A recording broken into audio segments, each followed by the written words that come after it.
कर्म ठीक हो गए, कर्मों की दिशा ठीक हो गई। ये जो कर्म है इसी का एक स्तर और ऊपर ये कर्मकांड ये संतों ने दिया था, लेकिन जगत जो है उसने भजन छोड़ दिया और कर्मकांड में उलझ गया। तो भजन के बिना कर्मकांड कुछ नहीं है। जब आप कर्मों के बोझ से बंध गए, जब आप कर्मों के फेर में फंस गए और लगे चीखने चिल्लाने, तब संतों ने ही कर्मकांड का परिचय कराया। कहा कि भाई दिन में ये सब करके और अच्छे कर्म कर लो, अब बचे हुए अब सुधार लो और साधन भजन करते रहो। लोगों ने किया तो लाभ हो गया। भाई यज्ञ हो हवन क्या होता है? लोग बोले कि ये देवता प्रसन्न होते। प्रसन्न होने की बात कैसे आई? और प्रसन्न होके क्या कर लेंगे? जब कर्मों का विधान है तो प्रसन्न होके भी क्या दे लेंगे आपको? कुछ तो दे पाएंगे। तो देखो ये यज्ञ और हवन क्या है। यज्ञ हवन में जैसे कि अभी यहाँ पर आप प्रसाद खिला दोगे, इतने जीवों को प्रसाद खिलाओगे तो क्या होगा? जिन्होंने भी प्रसाद की सेवा की उन्होंने इतने लोगों को भोजन नहीं कराया, उन्होंने अपने लिए अनंतों बार भोजन का इंतजाम कर लिया। इसी प्रकार से यज्ञ वेदी में जब गुरु महाराज ने आहुतियां दी तो आहुतियां क्या हुई? वो लिंग शरीर में जो उनके जीव वहां पे भी 33 करोड़ ये उनका भोजन बन गया। ये सुगंध, ये महक, क्योंकि लिंग शरीर के लिए जो भोजन है वो आपका स्थूल भोजन नहीं है। आप भले ही यहाँ लड्डू बड़ा चढ़ा दो देवी देवताओं को, पर 1 ग्राम भी वो नहीं खा सकते। हाँ, उसमें कोई महक है, सुगंध है तो वो ग्रहण कर लेते हैं। अगर कोई सुगंध है और सुगंध उसमें से आ रही है तो वो ग्रहण कर लेते हैं, लेकिन उस भोजन को वो नहीं खा पाते हैं। तो वो ये जो महक है, ये जो धूम्र में धुआं में जो उठता हुआ जो महक सुगंध, ये उनका भोजन है।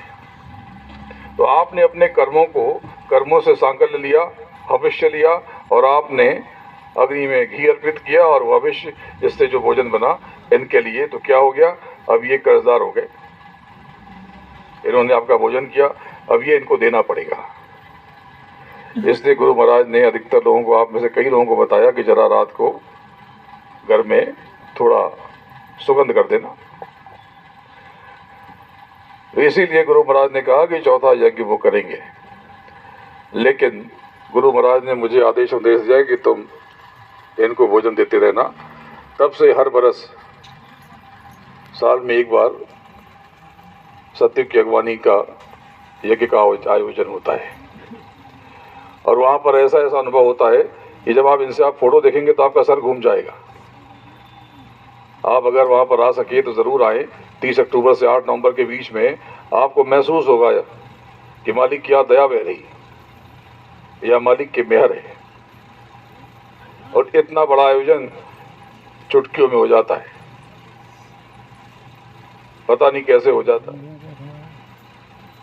आपको जिन्होंने आपने जिसका भी नाम सुना है, आपको सब वहाँ पर मौजूद दिखाई देंगे। इन लोगों से किसी से भी आप जरा कहना कि यज्ञ की जरा तस्वीरें दिखा दो, तो आपको साफ साफ दिखाई देगा। आप कहाँ उठोगे? अरे शंकर ऐसे दिखते हैं। हाँ, सच में ऐसे ही दिखते हैं।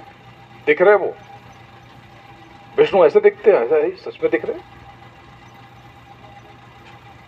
तो बात ऐसी है कि जो गुरु महाराज ने 3 यज्ञ किए, गुरु महाराज की हर चीज़ें बहुत सच्ची, सटीक और पूरी हैं, क्योंकि गुरु महाराज पूर्ण है, परिपूर्ण है, वही सब कुछ है। बोलो जय गुरुदेव। तो प्रेमियों, सबसे बड़ी बात यह कि जब से आप नीचे उतारे गए अपने घर नहीं जा पाए। वो मालिक, वो अनामी बार बार हमेशा एक पैर अपने लोक में जमा करके और दूसरा आपके नीचे दिल पे, और आपको घेरे रहता है। वो आपके पास ही है, आपके साथ ही है। गुरु महाराज न कहीं गए, न जा सकते हैं, आपको छोड़ के कहीं नहीं जा सकते। विश्वास रखोगे तो सब कुछ मिल जाएगा। अरे लोग कहते हैं कि वो उनके उत्तराधिकारी हो, गुरु महाराज के वो उत्तराधिकारी। एक बात मुझे बता दो आज, क्या सूरज का कोई उत्तराधिकारी हो सकता है? कोई दिया, कोई चिराग, कोई शम्मा है तो ये भी काम के, लेकिन सूरज का उत्तराधिकारी थोड़ी है। भाई अंधेरा हो जाए तो दिया बहुत काम का है, इंकार थोड़ी है। हेलोजन बहुत काम का है, लेकिन एक बड़े से बड़ा हेलोजन भी सूरज का उत्तराधिकारी नहीं हो सकता। सूरज कभी नहीं डूबता।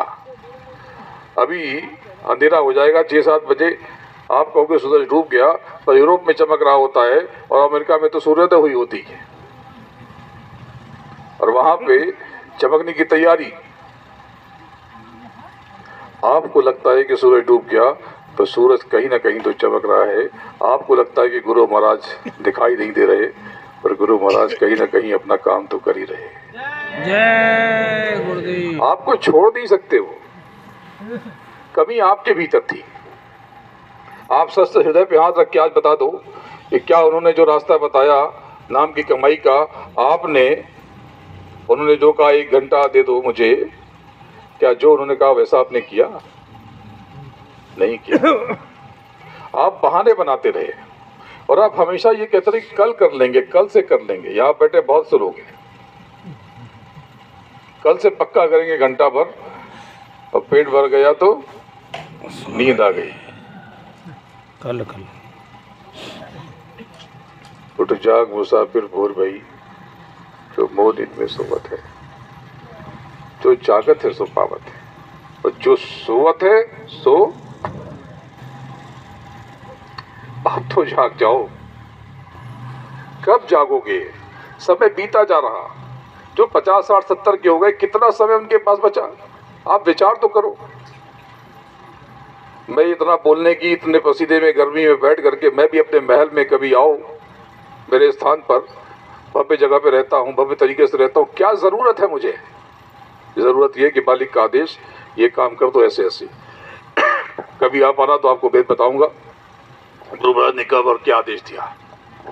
अपनी मर्जी थोड़ी कुछ कर रहा हूँ, लेकिन ना आपसे कुछ लिए हुए, ना कुछ सेवा, ना मेवा। और मैं आपका क्या काम करूंगा? मैं तो मालिक ने जो मुझे जिम्मेदारी दी, चुपचाप वही कर रहा हूँ। नए बीजों में ज्यादा बीज डाल, नए जीवों में ज्यादा बीज डालता हूँ। उन्होंने कहा पुराने आए प्रेम से और कहीं तो सुना देना, जबरदस्ती तो मैं कभी नहीं सुनाता। मैं तो उठ के जा रहा था, लेकिन आपके भीतर भाव देखा तो आपका हो गया, और मुझे आपसे प्रेम हो गया। सच कहता हूँ, मुझे आपसे प्रेम हो गया। अभी तो कह रहा था कि बताने कब आऊं, लेकिन जरूर आऊंगा, जरूर आऊंगा। जहाँ एक बार जाता दोबारा जाना जरा कठिन हो जाता है, क्योंकि दुनिया बहुत बड़ी है, संसार बहुत बड़ा है।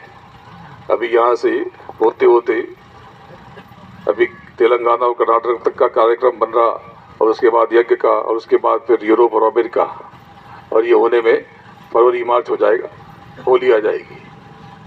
मेरे पास तो समय बचता ही नहीं। अभी तो लौट के आया जुलाई में, और ये सितंबर हो गया।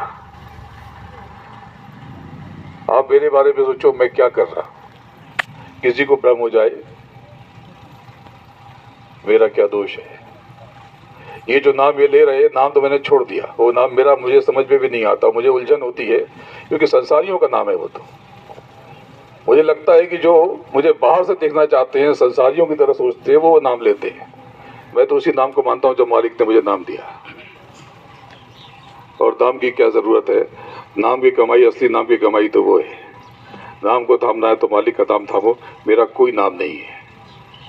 और ये जो लोग लिखते हैं, कहते हैं सदगुरु श्री दयाल, दयाल भी वही, सदगुरु श्री भी वही, सब कुछ वही। सद श्री अकाल, मैं कुछ नहीं हूँ।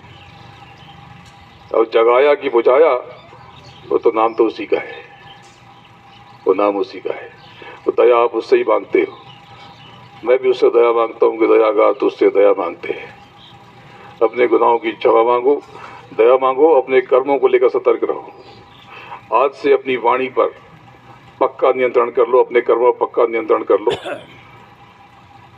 आप देख लेना, आपका जीवन बदल जाएगा। ये जो सेवा आपसे मांगी, अपने क्रोध की, अपने आवेश की, अपशब्दों की,